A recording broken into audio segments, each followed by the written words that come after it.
Bien-aimés dans le Seigneur, bonjour. J'espère que vous allez bien et que votre journée se passe très bien. Chers amis, il nous arrive parfois de nous poser la question de savoir quelle serait l'attitude ou l'état de la prière d'une personne qui va à l'église tous les dimanches, mais dont on sait qu'il n'aime pas les autres. Nous allons donc trouver les éléments dans la parole de Dieu qui se trouve dans 1 Jean, chapitre 4, les versets 7 et 8. Lisons au nom du Seigneur. Bien-aimés, aimons-nous les uns les autres, car l'amour est de Dieu, et quiconque aime est né de Dieu et connaît Dieu. Celui qui n'aime pas n'a pas connu Dieu, car Dieu est amour. Amen. Le texte que nous venons de lire, quand d'autres théologiens disent que c'est un texte écrit qui vient de l'apôtre Jean, le fils de Zébédée, l'apôtre de Jésus. Mais nous, ce qui nous intéresse, c'est le contenu de ce message. Le contenu de ce message m'apprend à soulever 3 points. Le premier point, c'est la recommandation divine concernant l'amour. Aimez-vous les uns les autres. C'est un impératif. Le deuxième point, c'est d'un côté, on nous parle des gens qui aiment, et donc c'est ceux-là qui connaissent Dieu. Et le troisième point, on nous parle des gens qui n'aiment pas, et ceux-là ne connaissent pas Dieu. Alors, nous savons bien que lorsque nous prions, il y a la foi qui accompagne nos prières. Mais 1 Corinthiens chapitre 13, le verset 13 nous dit quoi? La foi, l'espérance et l'amour. De ces 3 choses, c'est l'amour qui prime. Donc, si tu n'aimes pas, ta prière passe pour un péché et donc ne sera pas exaucée par Dieu. Et le Seigneur Jésus, dans l'évangile selon Matthieu chapitre 5, le verset 23-24, nous parle aussi de cela. Si tu fais l'aumône, laisse d'abord, va te réconcilier.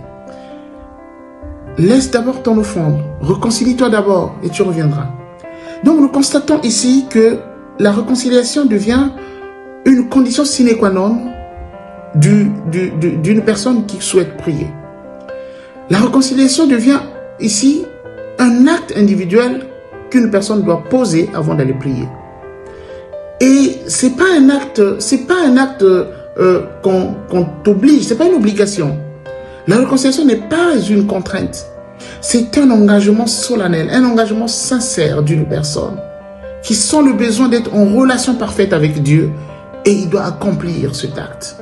Parce que Dieu étant amour, il ne peut pas accepter que les personnes qu'il a créées lui-même ne puissent pas s'aimer les uns les autres. Parce que Dieu est amour. Comment veux-tu aimer Dieu que tu ne vois pas alors que tu n'aimes pas ton frère? Et nous savons bien que l'amour, le pardon procure les bénédictions. Nous connaissons ce personnage que nous aimons tant, Joseph.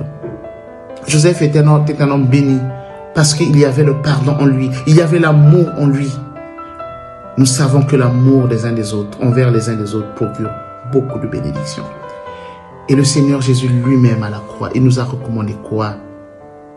Père, pardonne-leur car ils ne savent pas ce qu'ils font. Il a tout pris sur lui. Il a tout pris. Mais il demande à Dieu de nous pardonner. Oh, quel acte d'amour. Bien-aimé dans le Seigneur, de quel côté te places-tu? Du côté de ceux qui aiment, qui connaissent Dieu, ou de ceux qui n'aiment pas et qui ne connaissent pas Dieu? Mais souviens-toi, bien-aimé dans le Seigneur, Dieu est amour. Et donc, aimons-nous les uns les autres, car notre vie en dépend, notre bénédiction en dépend, nos prières en dépendent. Que Dieu nous bénisse, que Dieu bénisse sa parole. Amen.